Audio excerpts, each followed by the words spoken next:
Hello, welcome to Husnul journey. और आज है डे 2। जैसा डिसाइड किए थे, एक प्रैक्टिकल चैप्टर के साथ एक थ्योरेटिकल चैप्टर करेंगे। एंड थ्योरेटिकल चैप्टर में ऑडिट का डिसाइड किए थे, तो ऑडिट को मैंने चैप्टर वाइज मार्किंग के अकॉर्डिंग डिस्ट्रीब्यूट कर लिया है। सो उसी के अकॉर्डिंग करेंगे। सबसे पहले chapter 1, chapter 2, chapter 5 and chapter 7 करेंगे। ये चारों चैप्टर को मिला करके 32 to 50 मार्क्स का वेटेज कैरी करता है एंड ईजी एंड स्कोरिंग भी है। सो पहले इसको सबसे पहले अच्छे से कर लेंगे एंड देन मूव करेंगे chapter 8, chapter 9, chapter 11 and chapter 3 में 32 to 40 मार्क्स का है। एंड देन 4, 6, 10 करेंगे, जो भी रिमेनिंग टाइम होगा जितना हो पाएगा। लेकिन अभी चैप्टर 1, 2, 5, 7 इन चारों चैप्टर्स को कोशिश करेंगे जितने डेज कॉस्टिंग करना है उतने डेज में ये चारों चैप्टर कंप्लीट कर ले अच्छे से। देन जो 3 डेज़ है उन 3 डेज़ में चैप्टर 8, 9, 11, 3 को अच्छे से कर लेंगे एंड फिर जो टाइम बच गया वो 4, 6, 10 पर दे देंगे। सो मैं ये वीडियो इसलिए बना रहा हूँ क्योंकि मैं सोच रहा हूँ रिवीजन के लिए एक वन शॉट टाइप के लिए खुद के लिए रिवीजन कर लूँ क्वेश्चन वाइज, ताकि बाद में ज़्यादा टाइम निकालना ना पड़े और खुद से रिवीजन भी इजीली हो जाएगा। सो चैप्टर 1 स्टार्ट करते हैं।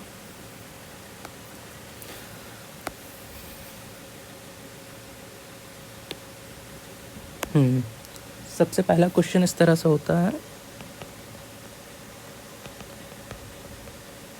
Explain the meaning of auditing.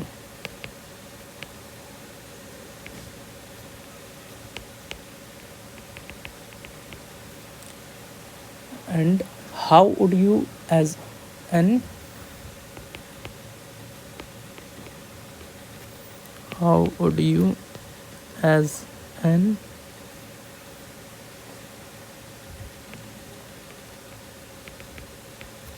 auditor perform an audit? ये क्वेश्चन होता है।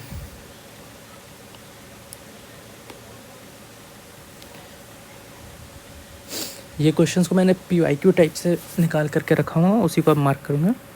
सो स्टार्ट करते हैं। Meaning and nature of audit. An audit is an independent examination of financial information of an entity, whether profit oriented or not, and irrespective of its size, legal form, where such an examination is conducted to view and express an opinion thereon.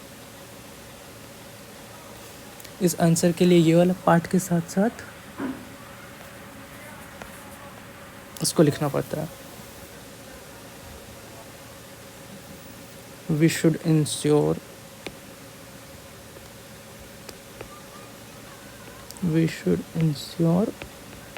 all these points.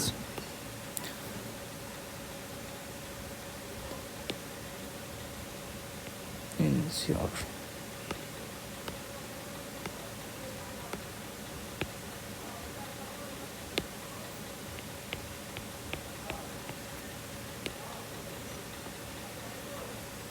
The accounts have been drawn up with reference to entries. ये keyword है।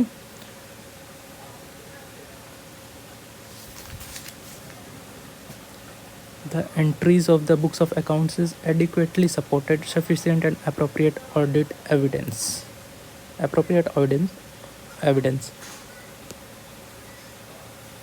None of the entries in the books of accounts have been omitted in the process of compilation. The information conveyed by a statement is clear and unambiguous. The financial statement amounts are properly classified, described, and disclosed in conformity with accounting standards. The statement of accounts present is true and fair picture of the operational result. ये keywords है and ये इसका answer हो गया। And additional, ये अगर detail explanation में आ जाता है मीनिंग तभी करते हैं। Audit is an independent examination of financial information. Independence here implies that judgment of a person is not subordinate to wish direction of another person who might have engaged and all. ये सारा इसको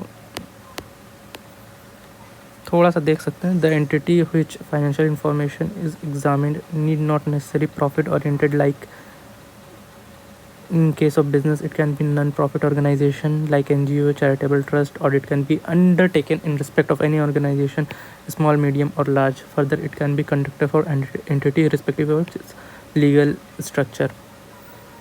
The purpose of audit is to express opinion of the financial statement. ये इतना लिखने से ये more than enough है. Next आ जाते हैं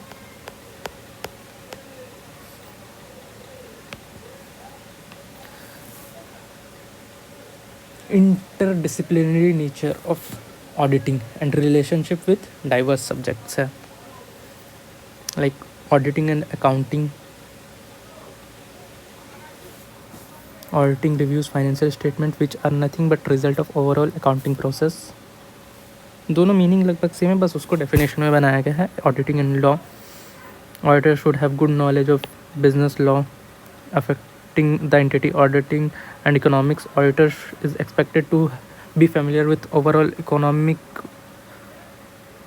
environment of the client. Auditing and behavioral science. Human behavior is essential for auditor to effectively discharge his duties. Auditing and statistics and mathematics. It should have a knowledge of statistics, sampling, and meaningful conclusion, and mathematics. Auditing and data processing. Developing itself. Auditing and financial management have knowledge about various financial techniques, working capital management. Auditing and production, who understand clients and business function, production costs और marketing. सारा word से ही निकल करके definition है. Next move करते हैं, and जो कि बहुत ज़्यादा इम्पॉर्टेंट है इस चैप्टर के लिए, very very important. Objectives of audit.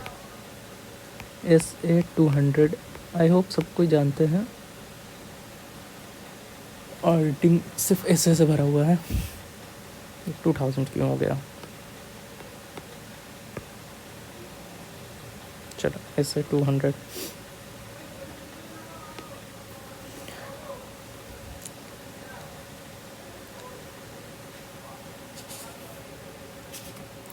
SA-200 का questions majorly case study based type में रहता है. एक केस स्टडी दे दिया जाता है एंड लास्ट में we need to explain. Questions कुछ इस तरह से होता है, लाइक लास्ट में do you agree with perception of assistant या कोई भी रहता है केस स्टडी, एंड उसके कॉन्टेक्स्ट में we have to give outline of objectives of an independent audit conducted in accordance with standards on auditing. इस तरह से कोई भी क्वेश्चन अगर रहेगा तो हम लोगों को यहाँ पर ये पूरा आंसर लिखना पड़ता है. Like in conducting audit of financial statement, objectives of auditor in accordance with SA-200, overall objectives of independent auditor of and the conduct of an audit in accordance with the standards of auditing are. सबसे पहला, to obtain reasonable assurance about whether financial statement as whole are free from material misstatement, whether due to fraud or error, thereby enabling the auditor to express an opinion whether the financial statements are prepared in all material aspects in accordance with applicable financial reporting framework. And second is to report on the financial statement and communicate as required by SS in accordance with auditor's findings. And इसके बाद ये explanation रहता है, इसको अपने words में लिख सकते हैं, लेकिन फर्स्ट वाला पार्ट है इसको एज इट इज़ हम लोगों को करना पड़ता है. रिमेनिंग पार्ट को थोड़ा अपने अकॉर्डिंग कर सकते हैं, बट इसका कुछ कीवर्ड्स हैं. Like auditors objective is to maintain reasonable assurance whether financial statement are whole are free from material misstatement whether due to fraud और एरर. यहाँ ये एक बहुत इंपॉर्टेंट चीज़ है. Reasonable assurance is to be distinguished from absolute assurance. Absolute assurance is a complete assurance or guarantee that financial statements are free from material misstatement. However, reasonable assurance is not a complete guarantee, although a high level assurance, but it is not complete assurance. Next move करते हैं. Misstatement of financial statement can occur due to fraud, error or error both. Obtaining reasonable assurance is the financial statement as a whole are free from material misstatement that enables the auditor to express opinion. And the last is the opinion is reported and communicated in accordance with auditor's findings.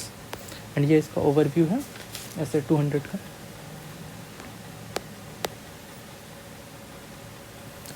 Next आ जाते हैं scope of audit. इससे भी question बनता है, wait let me check.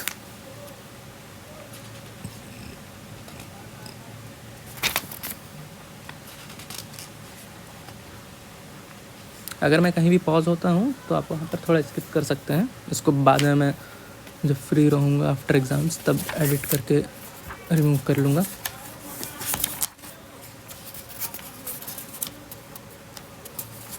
हाँ, यहाँ से question बहुत ज़्यादा बड़ा नहीं होता है, बट डायरेक्ट क्वेश्चन आ जाता है।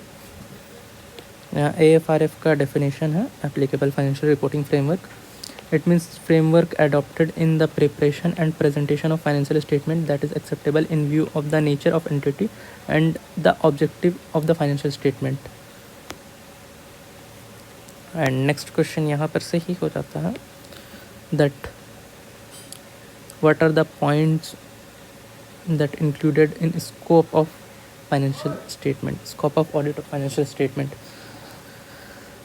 इसका कीवर्ड सिर्फ इम्पॉर्टेंट है। Coverage, it covers all aspects of entity.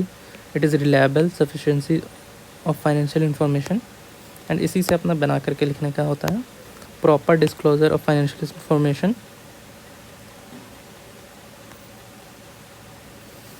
reliable and sufficient। इसके बारे थोड़ा सा आगे है, proper disclosure of financial information। इसमें थोड़ा सा इंपॉर्टेंट चीज़ें हो जाता है, like whether relevant information is properly disclosed in the financial statement or not, financial statement are properly summarized or transactions are recorded or not, management responsible of preparation of presentation। and यहाँ पर एक important है, historical financial information। it means information expressed in the financial term in relation to particular entity, derived primarily for entities accounting system about economic events occurring in past time, records about economic conditions, circumstances at points in time in the past। ये हो जाता है इसके साथ ही ख़त्म। Next इसी से आ जाता है scope of audit, what it does not include. इसमें भी पॉइंट्स हैं कुछ। Auditor is not expected to perform duties which fall outside domain of the competence।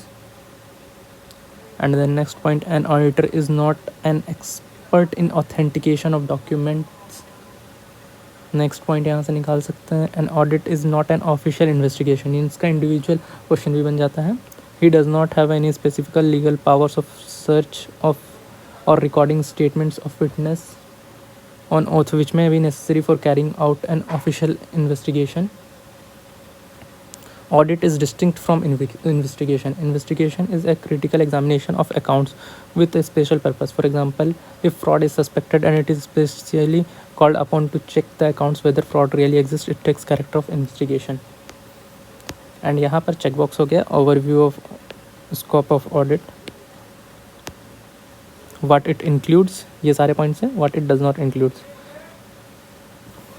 इनको लास्ट डे में 1.5 डेज में इनसे पढ़ना ज़्यादा बेटर होता है। एंड नेक्स्ट मूव करते हैं,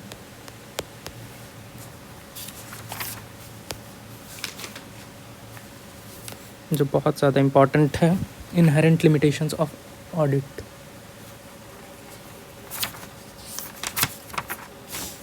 ये डायरेक्टली भी आ जाता है या फिर केस स्टडी के लास्ट में ये लिमिटेशन के अकॉर्डिंग आ जाता है question.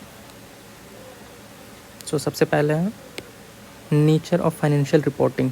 Nature of financial reporting, it means preparation of financial statement that involves making many judgments by management and which is subjective decisions or degree of uncertainty।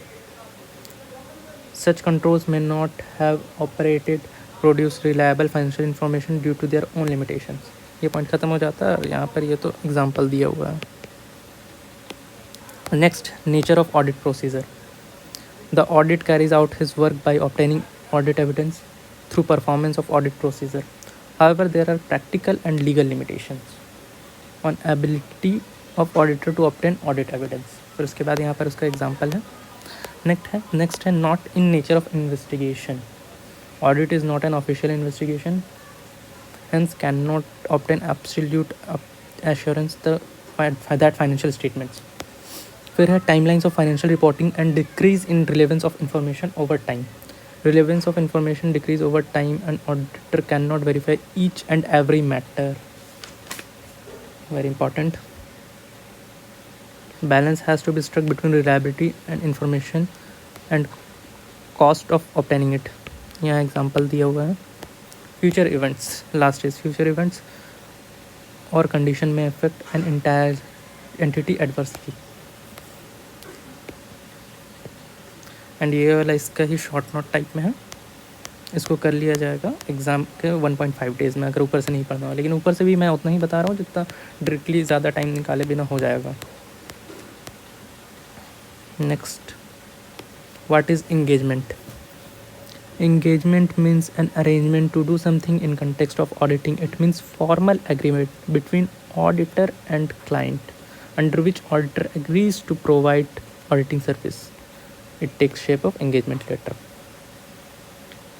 ये इसका यहाँ हो गया. Next, benefits of audit and why it is needed. ये आ जाता है question कहीं कहीं से केस स्टडी टाइप में. तो इसका भी कुछ पॉइंट्स हैं like audit accounts provides high quality information. It gives confidence to user that information in which they are relying. In case of companies, shareholder may or may not involve daily affairs of the company. And then audit act as a moral check of employees for committing frauds for the fear of being discovered by audit. And financial statements are helpful for government authorities for determining tax liabilities. Audited financial statement can be relied upon lenders, bankers making their credit decisions, etc. Audit may also detect fraud or error both. And audit reviews existence of operations of various controls operating in entity. Any 5 is more than enough. आप अपने according देख सकते हो.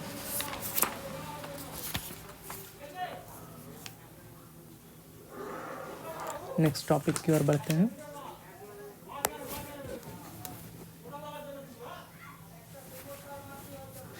Audit mandatory और voluntary, ये नहीं important है. Who appoints auditor, MCQ type में भी आ जाता है.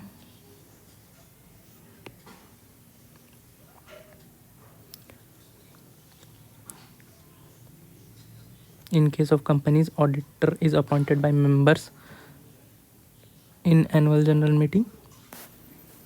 And in case of government companies, auditor is appointed by Comptroller and Auditor General of India.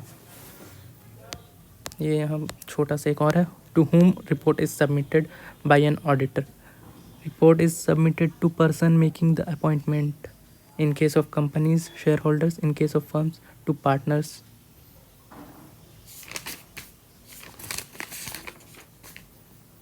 And then next topic की ओर बढ़ते हैं. ये केस स्टडी है. एग्ज़ाम में इसी टाइप का बहुत लेंदी आता है, बट वो रहता है डिफरेंट ही है, इसलिए हर बार रिवीजन में करना पॉसिबल नहीं है. Meaning of assurance engagement. Assurance engagement, it means an engagement in which practitioner expresses conclusion designed to enhance the degree of confidence of the intended user other than responsible party about the outcome of the evaluation or measurement of a subject matter against criteria. ये हो गया. Elements of assurance engagement, ये important है. 3 party relationship होता है involving practitioner, responsible party and intended user. इसी पर definition दे दिया. 3 parties. Practitioner is person who provides assurance.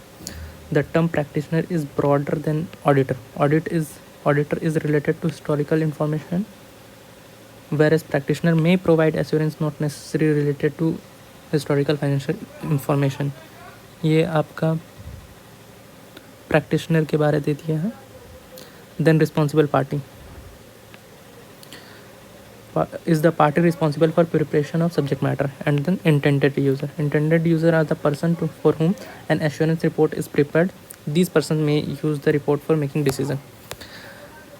And इसी को कंटिन्यू करके क्वेश्चन इसमें जैसे आता है एलिमेंट्स के बारे, तो हम लोगों को अप्रोप्रिएट सब्जेक्ट मैटर भी लिखना पड़ता है, suitable criteria, sufficient and appropriate audit evidence.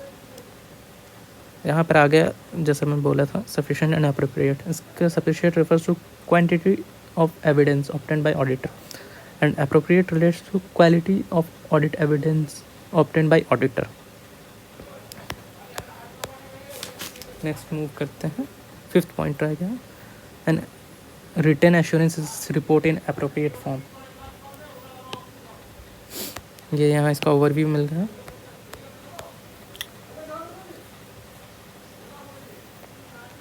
Types of engagement, reasonable assurance engagement versus limited, ये हो जाता है important.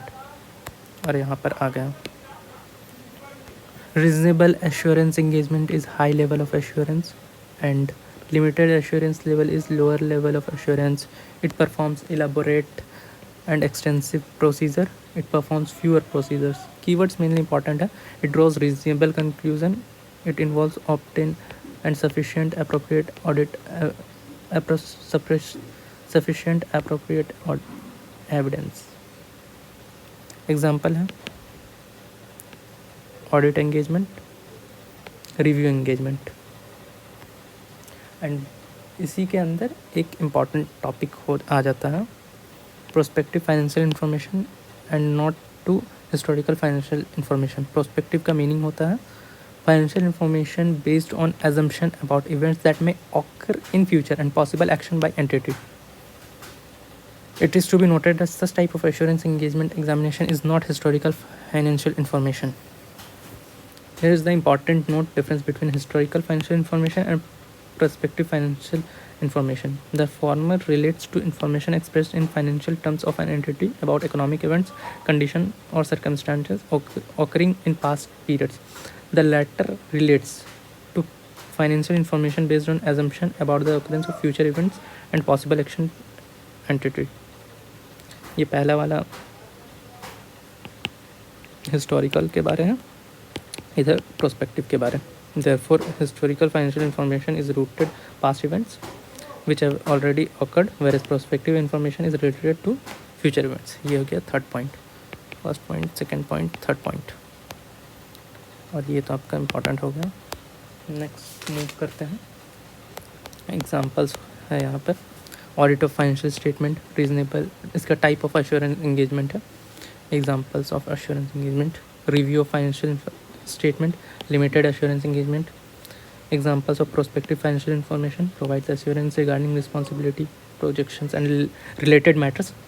Reports on control operating at an organization, provides assurance regarding design and operation of control. Next topic है qualities of auditor. ये बहुत easy होता है, खुद से ही बना कर लिख सकते हैं।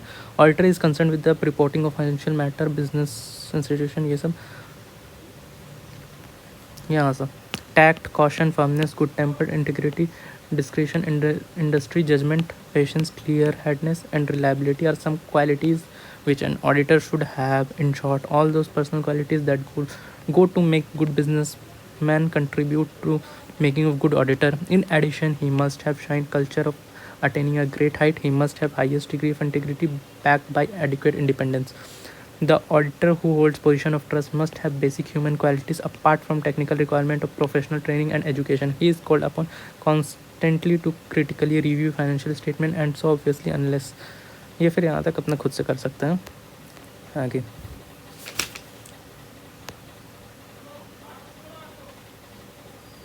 स्टैंडर्ड्स ऑन ऑडिटिंग अप्लाई होता है हिस्टोरिकल फाइनेंशियल इंफॉर्मेशन में। SREs अप्लाई होता है review of historical financial information में। SAE अप्लाई होता है assurance engagement and other audit review of historical financial information में। SRS अप्लाई होता है agreed upon procedure to information compilation engagement and other relative engagement. इसी के बारे दिया हुआ है, यहाँ पर सिर्फ एग्जांपल्स हैं, एक बार देख लेना चाहिए, कभी कभी एग्जांपल आ जाता है। इसमें भी SRE 24002410 बहुत ज़्यादा इम्पॉर्टेंट नहीं है, बट एग्जांपल देख लेने से बेटर रहता है। SQC स्टैंडर्ड क्वालिटी कंट्रोल, ये तो इसका हम लोगों का है सिलेबस में, आगे कर लिया जाएगा। सो ओवरऑल इसी के साथ ये वाला चैप्टर एंड हो जा रहा है। एंड इसका क्वेश्चन आंसर यहाँ से कर लेने का है। अब कर लेने से कोई प्रॉब्लम नहीं होगा। Choose appropriate accounting policies in relation to accounting issues responsibility of management. Do you agree or not? ये आपका क्वेश्चन स्कोप ऑफ ऑडिट से हो जा रहा है। फिर assurance engagement are not restricted to audit financial statement, ये आपका एश्योरेंस एंगेजमेंट वाला है। An assurance engagement involve 3 party relationship, जैसा कर लिए, ये हो गया, ये हो गया, ये हो गया। Chartered accountant is specifically asked to check accounts whether fraud exist, state the with reason whether it is an example of reasonable assurance engagement. ये तो रीजनेबल एश्योरेंस एंगेजमेंट और check accounts whether fraud exist, ये investigation वाला part हो गया। ये हो गया एश्योरेंस एंगेजमेंट वाला, reasonable assurance engagement. An audit does not provide absolute assurance. Discuss how nature of audit procedure itself on the reason due to which audit cannot provide absolute assurance. ये तो inherent limitation हो गया। inherent limitation ये chapter मैं किया हुआ हूँ इसलिए थोड़ा याद है, आगे देखते हैं क्या होता है। और ये छोटा छोटा MCQ करके मैं अभी उतना ज़्यादा टाइम नहीं लगा सकता, हो गया इसके साथ चैप्टर ओवर हो जाता है। एंड इसको अब मैं रिवाइज़ कल मॉर्निंग में एक बार कर लूँगा, देख लूँगा 2x के स्पीड में, तो ये कंप्लीट हो जाएगा chapter 1 fully completed. And then PYQ भी इसी में सारा चीज़ कवर्ड हो चुका है जहाँ जहाँ मार्क किया हुआ हूँ। अब इसके साथ साथ कॉस्टिंग का जैसा चल रहा है, चैप्टर 8 एंड चैप्टर 9 कंप्लीट कर लूँगा आज, उसका भी अपडेट दे दूँगा। प्लस कॉस्टिंग का चैप्टर 1 का थ्योरी आज करना है, सिर्फ वो कर लेता हूँ। फिर मिलते हैं कल इसके बाद अपडेट का। Thank you.